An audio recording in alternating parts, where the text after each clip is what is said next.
Okay, part 30 of Who the Fuck Did I Marry? So, I'm going to use this as a clarification video. So, we're going to use part 30 as a stop. Let's clarify some things. I've done that before on a previous set of videos, so I think it's just important to do that so that way I can try to address some of the things that I have seen in the comments, both supportive and just downright mean. But let me clarify some stuff. Number one, it is important to remember that I am telling this entire story of how I met, dated, married, and divorced my pathologically lying ex husband. I am going in chronological order of events. So, what that means is that, ma'am, sir, whoever you are, if you were coming in at part 30, but you have not seen part 11, some stuff is not going to make sense. I know. It is a long playlist.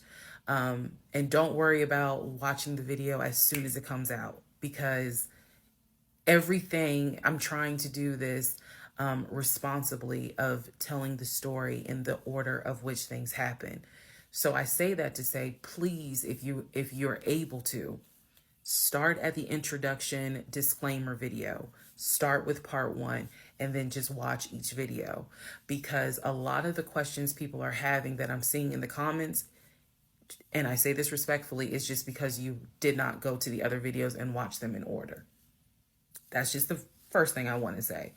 It is important that I get this story out, but that it's done, like I said, responsibly. To me, responsibly is being honest, even if it makes me look bad, but then also trying to be clear and not ramble all over the place. So I'm trying to take the time to tell you this is what happened at this time.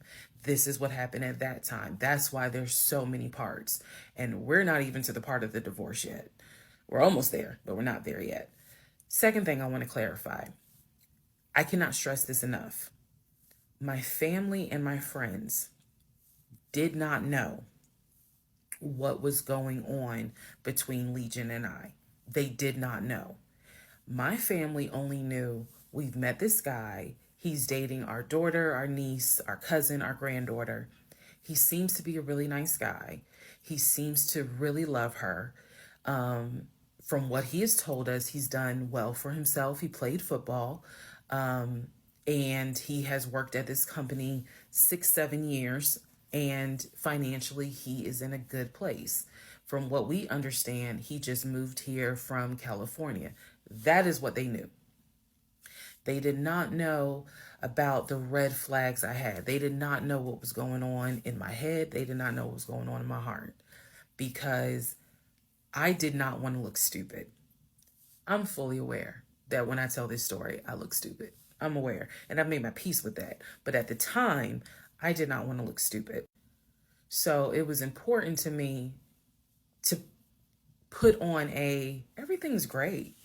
We're really happy. We're looking for a house and everything's going well. Knowing full well that behind the scenes, I couldn't figure out why he wasn't showing proof of funds. They did not know.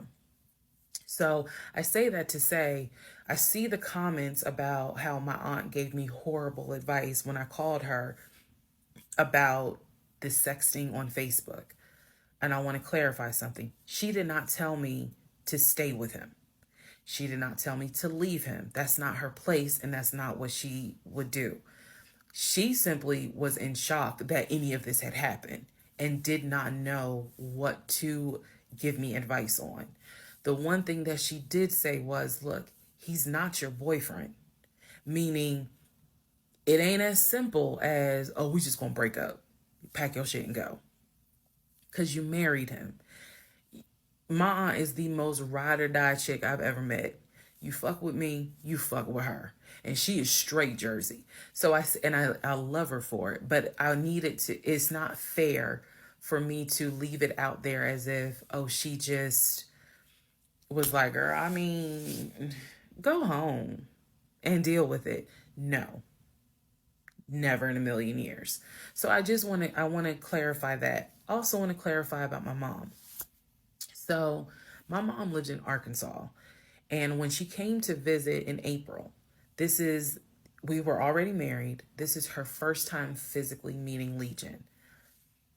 My mom will tell you she had no idea anything was amiss, but there was something that nagged her a little bit. She didn't know what it was. And my mom is the type where she's going to get on her knees in prayer. That's who she is. So for her, it was like, I don't know what it is. He seems like a nice guy. He seems to love my daughter. Because again, there was no arguing in the house. The house was peaceful while she was here, even though behind the scenes, we had just came off of the whole sexting incident with other women. So for her, it was like, I don't know what it is. She did tell me later on that it seemed as if I wasn't as happy as she thought I would have been. But again, she took it to the Lord in prayer. And her prayer was, God, protect my child. I don't know what's going on, but protect her. That was my mom's response. So she did not know, she did not pick up or overhear something that was going on while she was here. She had a candid conversation with Legion, and Legion kind of came across as, I miss my mom. He missed his own mother.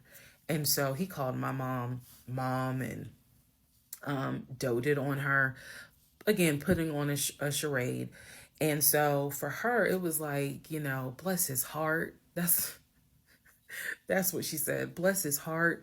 But no, she did not know the specifics. Nobody knew the specifics. They didn't know the specifics until we're talking May, June of 2021.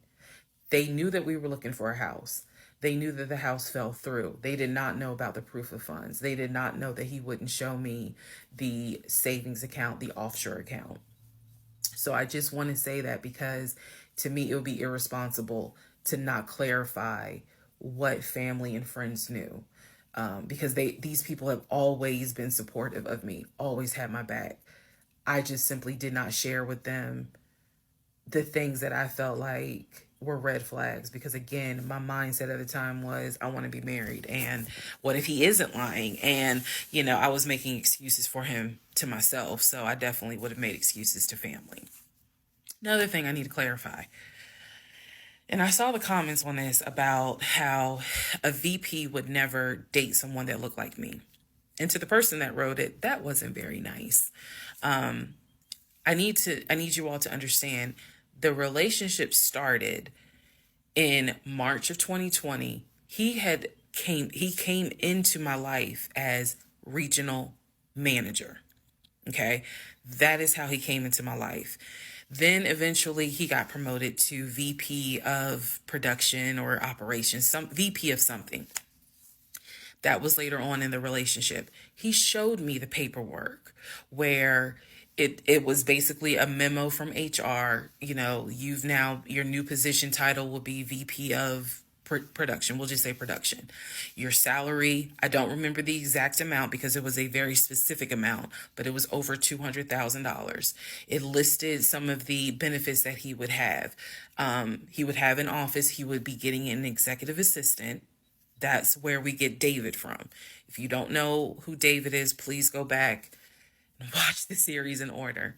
He would be getting an executive assistant. He would be getting use of the company helicopter. He would be getting a company car. That is where we're introduced to the fact that he was starting to shop for a company car that could not be more than $90,000. That's what he told me. I didn't see this in the memo, the amount of the car, but that's what he told me. So that's where you get the car shopping for the Range Rover, the Jaguar, the BMW. He even test drove a Mercedes GLE, I believe. So I'm just trying to, again, bring some clarity to this so that way we all can understand what's going on. And hopefully this just makes a lot more sense for everyone. All right, part 31.